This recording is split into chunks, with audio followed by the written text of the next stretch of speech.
This is our interview with Corey of Graveripper. We had a great discussion about their phenomenal debut album, and we also discussed several other surprising things. It took him 5 songs before he liked Metallica. That story's great. Anyway, check it out. The album made my top 10 for sure. Thank you. I love it. Yeah, it's so let's start with the beginning. Like where did the name Grave who thought of Grave Ripper? I did. Okay, great. It was It's just Yeah. it's different and it sticks out. yeah. Yeah, thank you. There's no cool story behind it. I wish there was. I need to come up with to use in interviews to make things seem way cooler than they are. But it's just took two words that sounded deep and metal, and put them together. And then right after it, I found out about Hell Ripper, and I was like, "Damn it!" But I had already changed the band's name once, and I wasn't about to do it again. So I'm like, "Okay, we're just sticking with this." So We had him on the show a few weeks ago. He's a super nice guy. nice. Yeah, that record they put out this year, Withered Hags, that's definitely one of my faves. Did you know that's a drum machine? Is it really? Somebody was I was telling me wondering, man, I was wondering, he's a one-man band. Oh, yeah. dude, I don't know. I didn't know it was a drum machine. Yeah, I went back and listened to it, and I still can't tell. I was just like, wow, and I guess with the technology now, you can really make it sound genuine. Well, and it's crazy too because there's a program out there called Cult Drums that has very raw sounding drum samples, but you program your shit with it.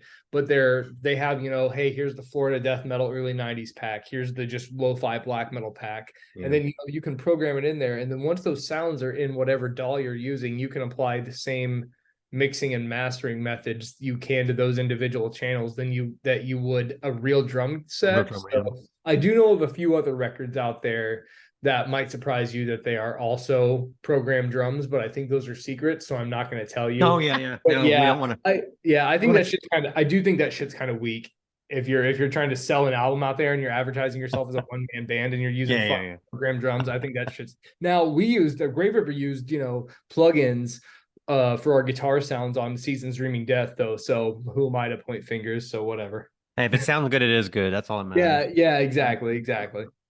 Yeah, have you ever he has these videos up, I think it's on Instagram. James does. Mm-hmm. He's crowd surfing and playing guitar. That's wild. Would you ever try that? I have never tried it. I'm probably too fat. You probably wouldn't be able to hold my fat ass up. So yeah. Well, we always talk about this on the show, but it's changed a lot. Like that, moshing when I was young used to be a dangerous occupation, but now when the kids go up, they're taking selfies while they're surfing. So it seems kind of all the edge is gone. I don't think it's any less dangerous. I just think there's a very thin line between dangerous and stupidity. Maybe. Like I would have never been that confident. I got dropped on my ass so many times. I never would have pulled my phone out. I'm sure there is a very large demographic of those out there who have crowd surfed and lost their phones at the same exactly. Yeah. You know what I'm saying? We only see the ones who survived because they post it and kept their phones, but the rest of them, a bunch of broken iPhones all over, the floor of St. Vitus. Oh my God. So it's great. Yeah, because you were originally Death Ensemble, but I think Graveripper fits your blend better because you blend so many different types of metal. I've never seen so many, even in one song, where it'll just flow. It'll be this melodic guitar solo into like a death metal guitar solo in the same song. So yeah, it's I think Ripper fits you better.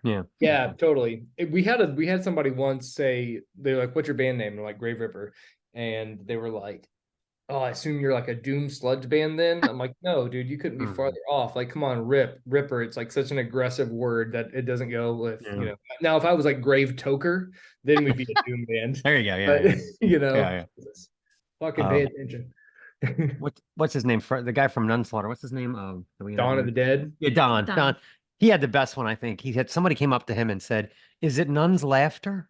Yeah, I love that. Yeah. That's crazy. I mean, I never even saw that as a possibility of the name, but whatever. Like the part in The Dark Knight where they've got the semi and it says slaughter and then it says laughter or whatever. Yeah. Similar words. Yeah, we're really impressed, with the quality of Seasons of Streaming. It's just, as your first full length, Mhm. it really, wow.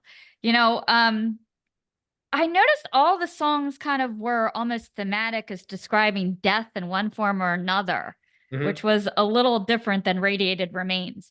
But Mhm. did you have that theme in mind, or did it just come to you later that, hey, all these are kind of about death? It just happens. It happens. I mean, I think that's just kind of like one thing I gravitate towards writing wise. So, yeah. So to answer your question, no, it just happened organically, I guess. Yeah, it didn't feel like quite like a concept album, even though it kind of thematically goes all together well.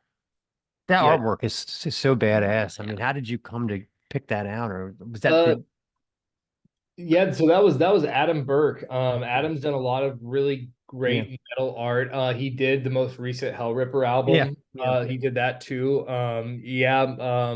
We my drummer, the guy we got playing drums right now, Jacob suggested him, and we just pitched it, and he went with it, and he had it done super quick, and it was awesome, and we loved it when we saw it, and we're like, let's go. Yeah, I it's think the great. only thing we provided him with was like we had saw one or two of his, well, we saw a lot of his other paintings on his website, and then so we kind of pitched a general idea, and then like we saw one that we liked, and we were like, could we kind of have that but have it be more like what we want it to be, which is what the album art came out with. And then we gave him the color palette. We said we wanted to use red, black, and some white/gray, Yeah, and he just ran with it. yeah. That's tattoo worthy right there. Oh, yeah. Oh yeah, man, go get it. I'll pay for it. So, Yeah, I definitely wondered if you were like a horror film buff with some of the lyrics, or if that was kind of an inspiration for some of your kind of more nightmarish visions. Uh, Not so much a horror film buff. I do like movies a lot. The only movie reference on there would be like Resist Against the Light. It's kind of a sequel to a song called Cherenkov Light off Radiated Remains. And those songs are both about just the Terminator universe. I'm a big Terminator fan, so it's about it. Yeah, I was wondering that when it talked about like preventing the war, and I was like, Preventing the uh, future war. Yeah. That's what they call that, the future war in Terminator, where it's all like, the machines are killing everybody, and like they're like, yeah, it's the future war. So that's what that's about.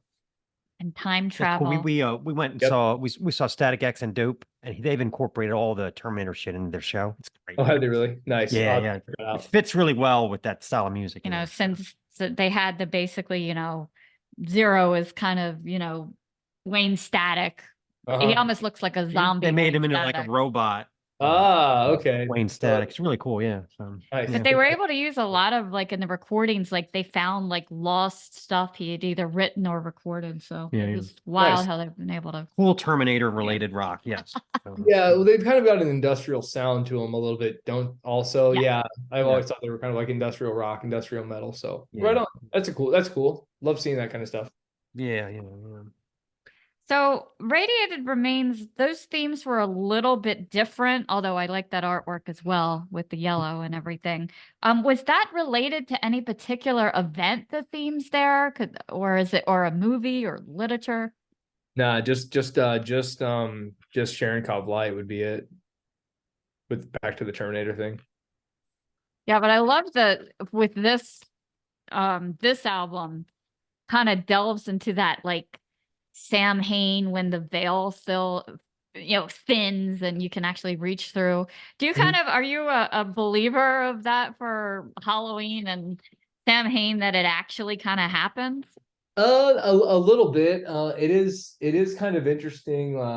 The roots of like, I guess, how that concept came about. Which I guess you can just surmise with nature.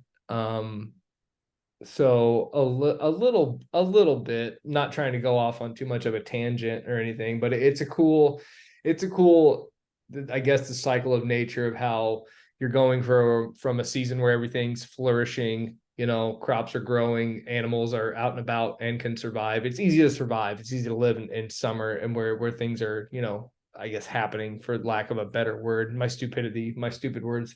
And then go into a season where everything begins to get colder, things begin to die, survival becomes more harsh.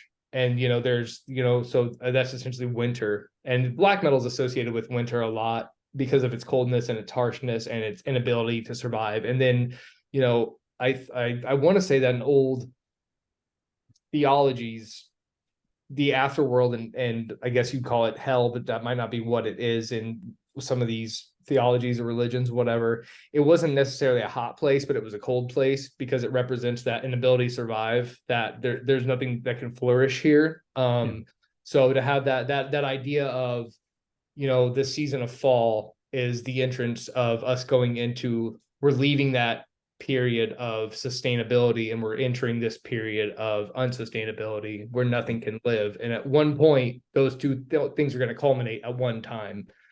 And that's that period. So that's just, I just really think that's a cool fucking thing to think about.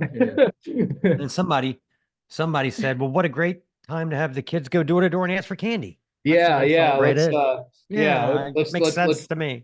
let's rip off all the other old religions and slap the Christian label on top of it like they did with everything fucking else. So burn your local church, everybody.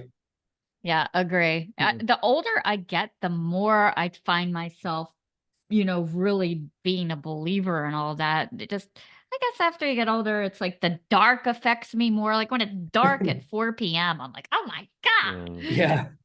Well, and we love shows about cults. And if you watch enough of them, you're like, you know what? Every religion's a cult, basically. I mean, I know that's they all are.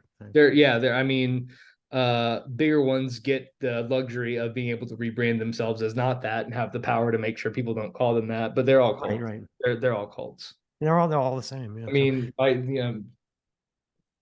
I mean, the definition of the word cult, according to Oxford Languages, is a system of religious veneration. Like I can't fucking read, and devotion directed towards a particular figure or object. So yeah, it's all cults, man. It's all cult directed towards a particular figure or object. Well, if you're that particular figure or object is Jesus Christ in the Christian context, then yeah, you definition of a cult. And it all like hinges on you kind of suspending belief and accepting whatever you're fed. Yeah, it makes people feel better, that they'll be able to see mom on the other side when they die too, and that they're out there somewhere still. It helps people. I understand that.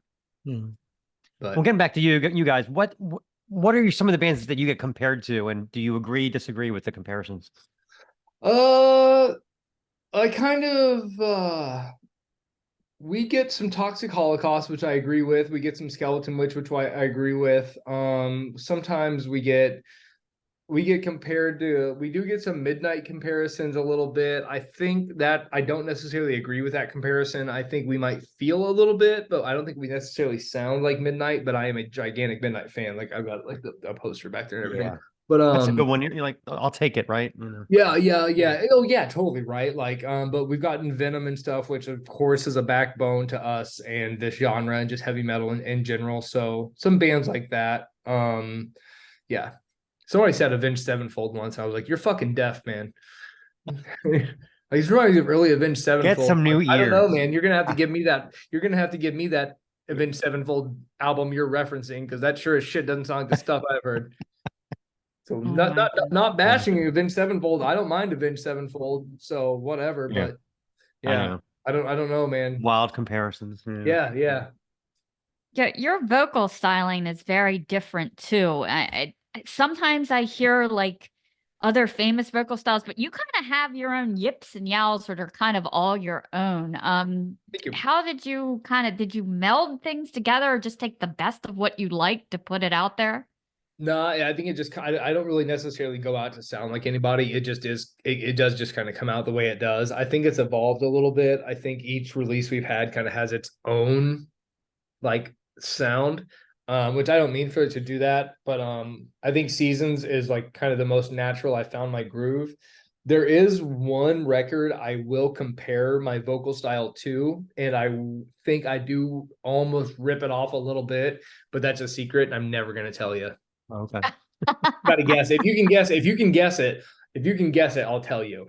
But yeah, that's it. Do you have a warm-up routine for your vocals before you sing? I probably should, but no, I don't. No. And then sometimes I notice myself sounding like kind of hoarse, like I sound like Danzig does in interviews now, and I'm like, dude, fuck. Yeah. Did you ever see Slayer back when Araya was making tea on stage? No, I didn't. I only saw Slayer. Have you heard about that? That he actually had a little tea set on top of the amps, and he would. No, but I love that thought. Who wants some blood? Wait a minute, I gotta make my tea first. Yeah, dude, Tom's the best. He's Yeah. like Tom's like Tom always seems like such a nice, sweet guy. Yeah. And he just gets up there and unleashes Oh, himself. yeah. Dude, He's like Tom, the Santa Claus of extreme metal now. that is exactly what I was gonna say. Yep, that's not the first time I've seen that comparison. He's always got like kids on his lap and stuff. It's Yeah, like, and all right. he's got the biggest, nicest smile like I've ever Yeah, seen in he's my happy. life. Yeah, And then he you gets can up there and he's like, fucking singing about a Nazi doctor. Yeah, yes, yeah, exactly. Yeah, I noticed this especially during like your video of Into the Grave. You are really playing that rhythm and singing. Was that hard to master doing both at once?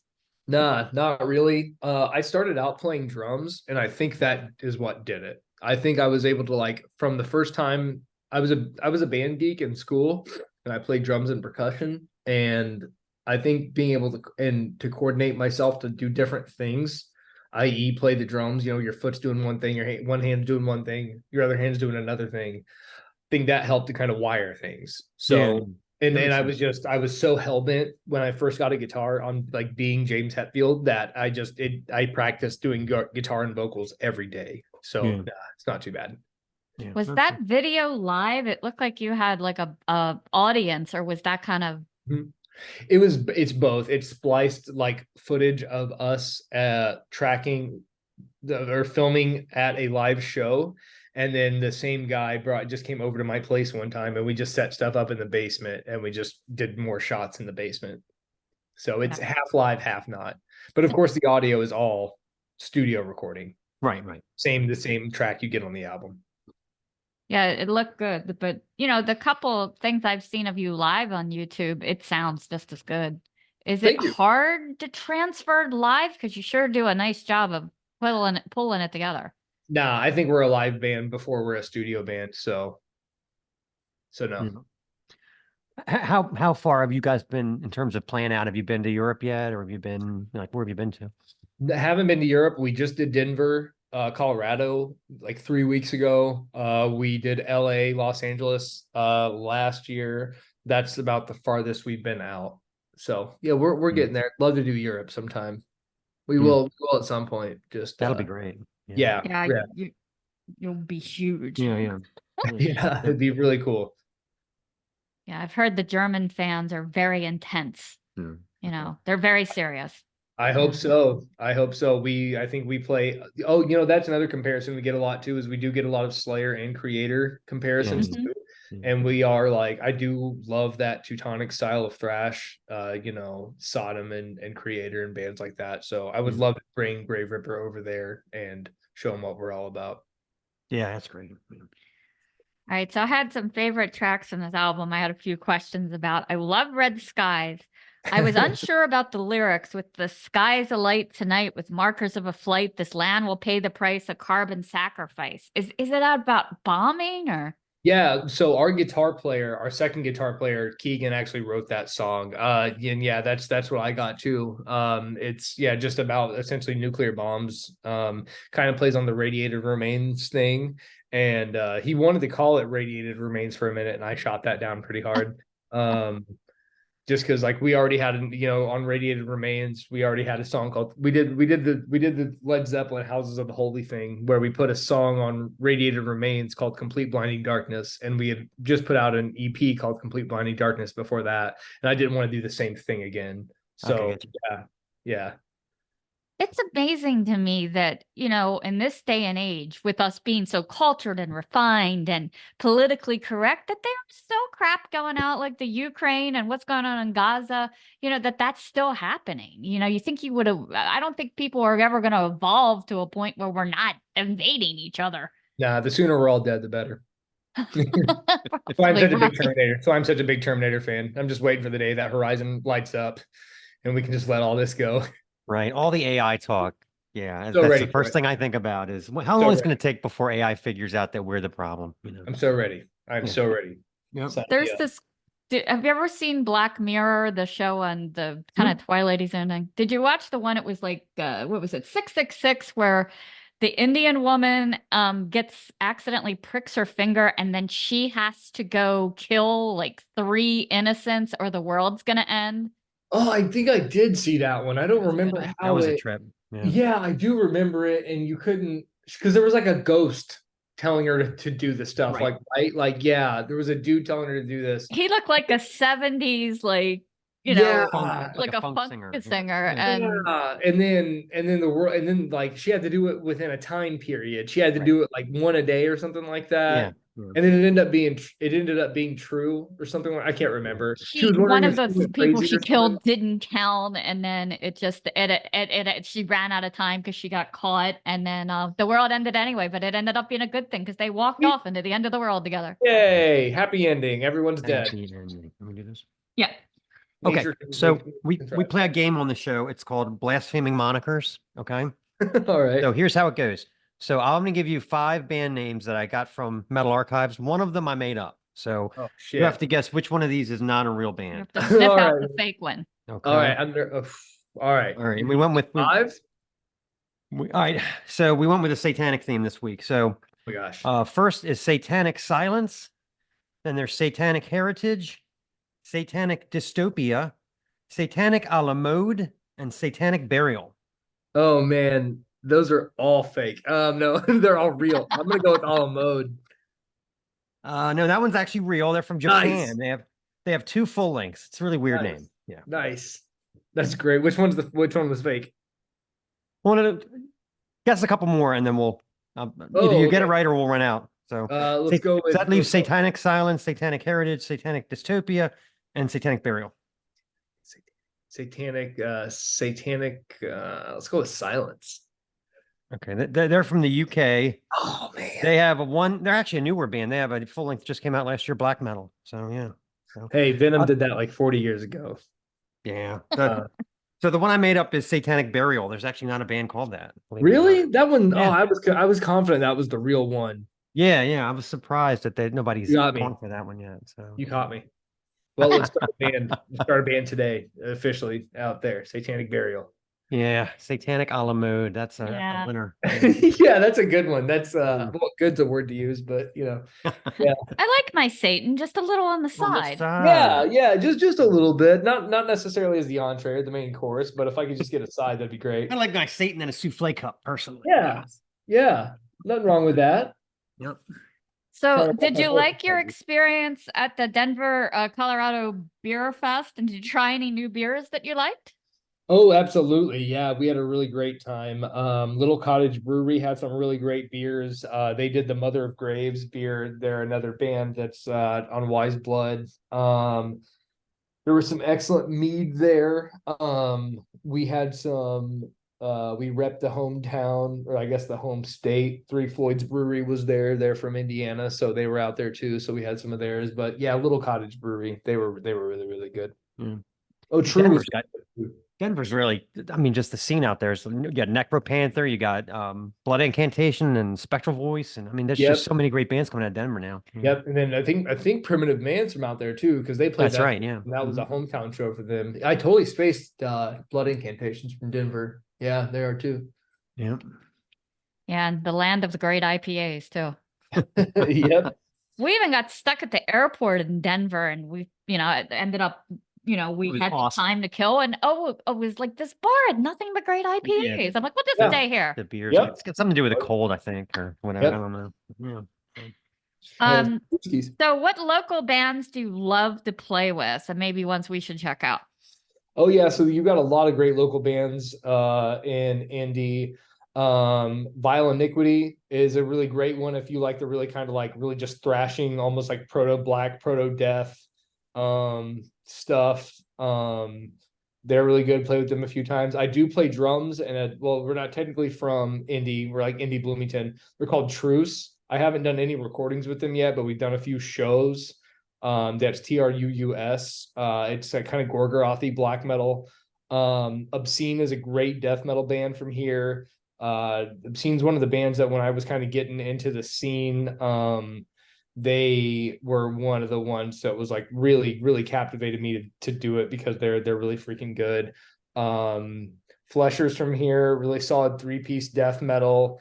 Of course, Mother of Graves, if you dig the old like Catatonia, kind of mournful, depressive, death, Yeah, like the old Funeral old stuff. Catatonia before they went clean vocals, that style of stuff, like the old Peaceville Records, Catatonia style stuff. If I'm forgetting anybody, guys, I'm really, really, really sorry. I just like That's great. I know a lot of the bands in the scene. There are a lot of really good bands in the scene. Indie's kind of a hidden gem. We're kind of looked over a little bit, but it doesn't take too long to dig through to just to start getting into the like into the scene. There's a lot of really great stuff going on over here. So So yeah. you do still drum? Yeah, all the time. Wow. Yeah. Well, so you could be a one-man band yourself, just record the whole thing. Yep. I'm ready to do. Yeah. That's what Graveripper started out as being. And then I took it live, and of course you need more people to do live than just yourself until I figure out how to do all the blast beats, double bass, and guitar parts myself. Just kidding. So yeah. That's great. So if you could take Graveripper and put them in a fantasy lineup with like 3 other bands to tour with, they could be current bands, bands from the past that no longer exist. Who would you put to go on a tour with? You know, obviously no costs involved. Yeah, totally. Would love to really let's see. I guess really big bands wise, it'd be cool to do something with like Creator or Slayer, just Megadeth or something like that, because they're just such quintessential like 101 gateway drug bands that we could have gotten in with. It'd be super dope to do like, I don't know, something with like a bot or something like that. Immortal was a big gateway drug into black metal for me.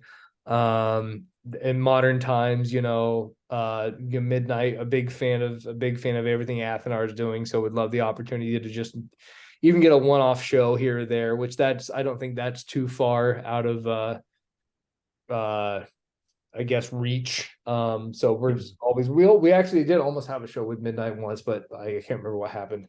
But that would be cool. So yeah, those are just a few. I'm sure there are a bunch more I could think of, but off the top of my head, those are definitely a few. Yeah, we've been trying to get Jamie from Midnight on the show. Oh yeah, and, that's cool. Yeah, That's and cool. so we've asked Donna the Dead to bug him about it. We've asked who was the guy from Destructor that we interviewed? Oh, Dan, Dave from Destructor. Like, so we're literally like trying to surround him with people so that he just eventually succumbs. Yeah, flank him. Yeah, with the hood, of course. Yeah, that's what we want. Yeah. Oh yeah, no. He probably won't do it without the hood. His anonymity, is that the word? Anonymity. Yeah. Anonymity. Yeah. See, I told you, I don't know why I'm the fucking vocalist. Can't even speak my own That'd language. be great. He will not. I'm sure that will be a non-negotiable on his end. Oh, definitely. Yeah. So But yeah, another weird hotbed is where you're going to play in 2024, Madison, Wisconsin. Everything runs through Madison, Wisconsin. It seems like you start to notice these patterns. Yeah. What do you look most forward to checking out at the Blades of Steel 4 festival?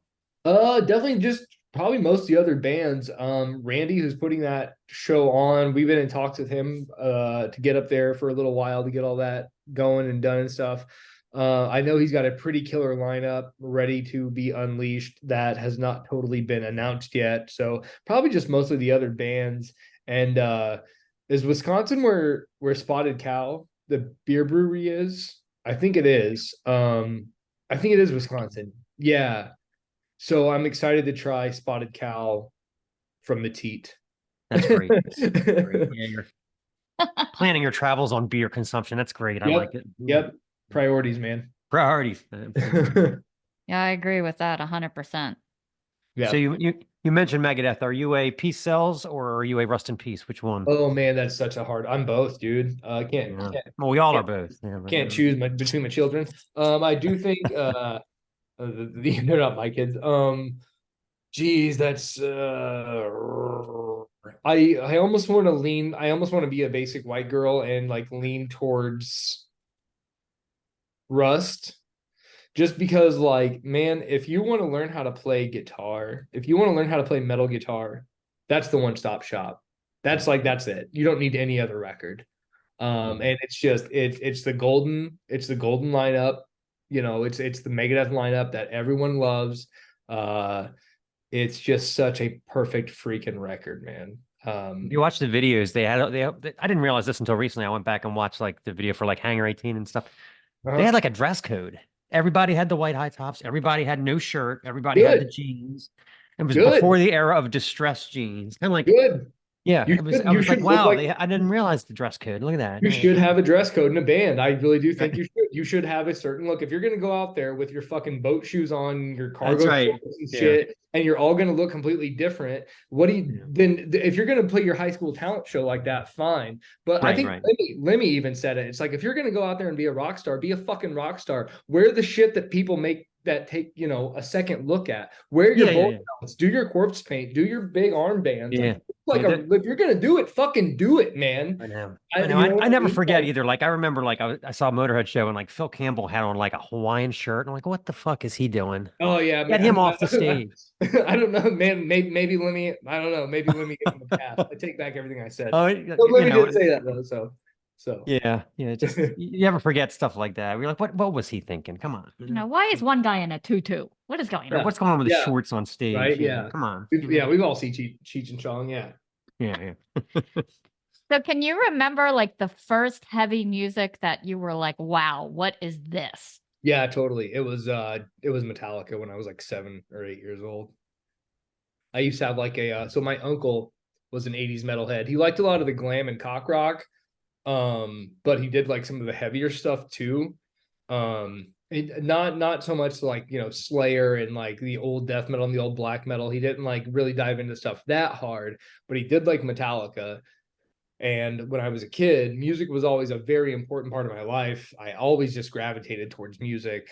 And I had my Walkman CD player that I would, you know, just have whatever in there, and I would go to his house and he would let me, for whatever reason, because I'm a little snot-nosed brat, raid his CD collection and just put whatever the fuck I wanted in, you know?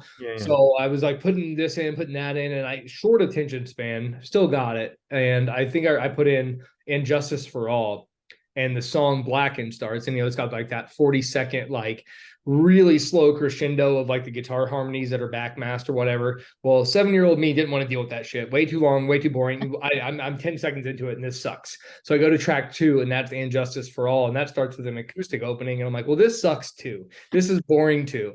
So I take Injustice out. I don't want to deal with that shit anymore. The first 2 songs sucked. I don't want to hear it. So next I find Ride the Lightning, immediately next. And I'm like, oh, we'll try it again. So I put in Ride the Lightning, and it starts with Fight Fire with Fire, which has a fucking acoustic intro. And I'm like, Jesus, what the fuck? And then I go to track 2, and that's Ride the Lightning, and that kicks right in with a stun with the harmonized guitars. And that was it. I was like, what the fuck is that noise? What is that? And then I think I was staying at my uncle's that weekend or something, or like he was babysitting, and then my mom picked me up, and I was like, we got to go to Target. I've got to get this fucking album called Ride the Lightning. So I was like 7 or 8, and I got Ride. And then I went through a few other musical inspirations. I got into like rap and hip hop really big, and then I got into grunge and Nirvana, and then I got back into Metallica, and then it's been heavy metal from there. I don't want to date myself, but I went to the record store in 1984 to buy Queensryche The Warning, and next to it was Ride the Lightning, and I bought it strictly from the album cover. Sure. I hadn't heard a fucking note. Yeah. I mean, it's all blue and the electric chair and like the big Metallica. I was just like, this has got to sound great. This has got to sound better. 100%. The Queensryche had to wait. Yeah. So. Yeah. Oh man.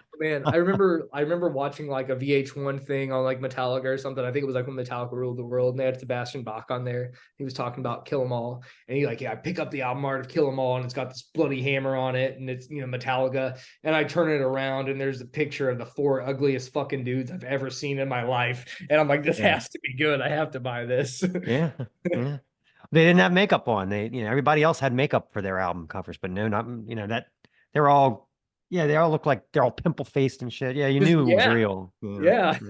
Pimple faced is exactly that album's incredible. I mean, that no other album from that year sounds like Kill 'Em All. I mean, the engineer was incredible. He dialed up that sound, and you know that there had to be so many other bands that were like calling up the label, going, "Why doesn't my shit sound like this?" You know what I mean? And Yeah, dude. Lars couldn't even really drum that well at that point. Nah, You know, nah. it's all weird fills and gaffer tape, but it just sounds so great.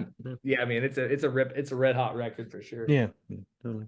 Yeah, I thought that your mixer Wesley Heaton did a great job on Season Streaming Yeah, Death. yeah. I mean, Yeah. the blend is so good The because, like, mastering's again, great. you have so many different elements kind of mixed together, but he did a great job in keeping everything level. Did Yeah. you give him any direction or? No, typically what we'll do when we go in is give a few albums to kind of say, hey, we like the way this album sounds. And it doesn't even have to be a thrash metal record. You know, you can just be like, hey, man, look, I like the way these guitars sound on this. Can you make Right. this kind of sound like this, et cetera, et cetera. And then, you know, you give them a little while, you know, they cook it up, and then they'll hit you back with like some beta versions, you know, of what they're going on. I really like the sound of everything we've done so far, but Seasons really took it to the next level, and it really has this like really explosive, really like shit could fall apart at any second. We're barreling down the highway at 666 miles per hour, and this car is barely holding together. You know, it's so like, yeah, I really like the way it sounds. Yeah, So. really, really So do good. we, yes. Yeah, we do a lot Yeah. too. So coming from a position where, you know, it was once just your project and now you have other people, are you a control freak with the Yeah. other members? Yep. So yeah, pretty much HDIC over here. The guys do bring in their own like fills and their own, our bass player Chris will come up with his own little bass parts, and then Jacob, our drummer right now, will come up with his own drum parts, or like not necessarily drum parts but drum fills.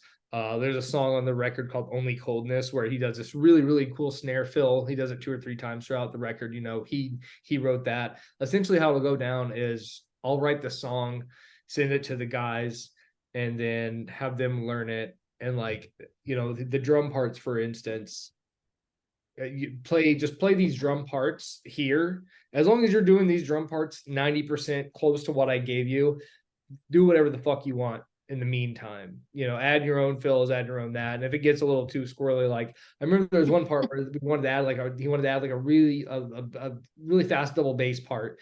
And it's like, if you want to do it live, maybe that's fine, but I don't like the way it sounds in the song, so we're not going to put it on the record. So to answer your question, yes, I am a. So you're the final. Yep, and I'm only going to be getting worse as I get older and crankier. He tells the roadie, "I want my sandwich cut diagonally, you little shit. Yeah, Take this away." I won't go on stage. Get it right. Brown M&Ms, and I'll have to beat you to death with your own shoes. So I said 3 ice cubes in my drink. yeah, Not 2. Yeah, Axl Rose style. I need 3 pizzas, can of Pringles, Yeah, cubed ham, a mattress. Yeah. So it sounds like you've got some great shows lined up. Hopefully we'll get you over here to the East Coast. yeah, Baltimore. We're Be Baltimore. nice. Yeah. Yeah. Yeah, we'd love to. We would love to. So And what else is coming up for you guys? so we just announced a little weekend run with Storm Ruler and Volcandra that we're going to be doing. We've got 2 more shows coming up that are unannounced, and then we've got the Blades of Steel up in Madison, and I'm sure there'll be more coming down the pipeline for the rest of the year, but as of right now, that's it. So if anybody out there is listening and wants to get us in their neck of the woods, just give me a holler and we'll see what we can do. Are you gonna do more videos? Probably. As of right now, there's nothing on deck, but yeah, probably. How do you feel about do you think you'll ever be in a point where you record extra songs so you can feed the algorithms, you know, or have EPs or that sort of thing in between Yeah, records? actually, without getting too ahead of myself, that's kind of my plan. We're gonna release some new music probably this year. When I say this year, what is it, 2023? So 2024. Yeah. Without getting too far ahead of myself, because I fucking hate when people do this shit and they give you their 5-year plan. I'll probably try to get a couple singles out, maybe an EP in 2024. In 2025, maybe look at doing another release. Yeah, we hear that a lot. You almost have to have bonus songs to keep putting it out there. Yeah. Yeah, you really do. In order to, to keep things sustainable, I think that you've really gotta do that. So you heard it here first, folks. Exclusive. Okay, very good. That's the plan for Graveripper in the near future. Yeah, I loved all the flying hair in your Oh, thank videos. you. Yeah, appreciate it. Well, yeah, there was enough to make up for every of it. It was a Actually, lot. like when I go to shows now, I see a lot more guys that have your look than have my look. There's Yeah. long hair is with men is just sort of, it's not what it was in like the 80s and 90s. You know, I don't know, man. I don't know. it's about the beard now. Like you see the epic beards. Well, I don't have one of those either, man. So you guys are really dicking me right now. So I don't know what to say. Like, Well, this was great, wasn't it? Yeah. Yeah, we had this one tattoo guy that told us he spent $700 or $800 on his beard man. I'm like, you need a beard man? So see, you're saving yourself money. I guess That was really weird. I forgot about Yeah, that. that was weird. Because Yeah. nobody else could get the shape right. Like he wanted it to be like, I don't know. It was- Hey, if it's worth $800 to you, and you got the $800 to spend on it, I do whatever the fuck you want. I don't care. Yeah, really wild. This is the Snaggletooth Extreme Metal Podcast.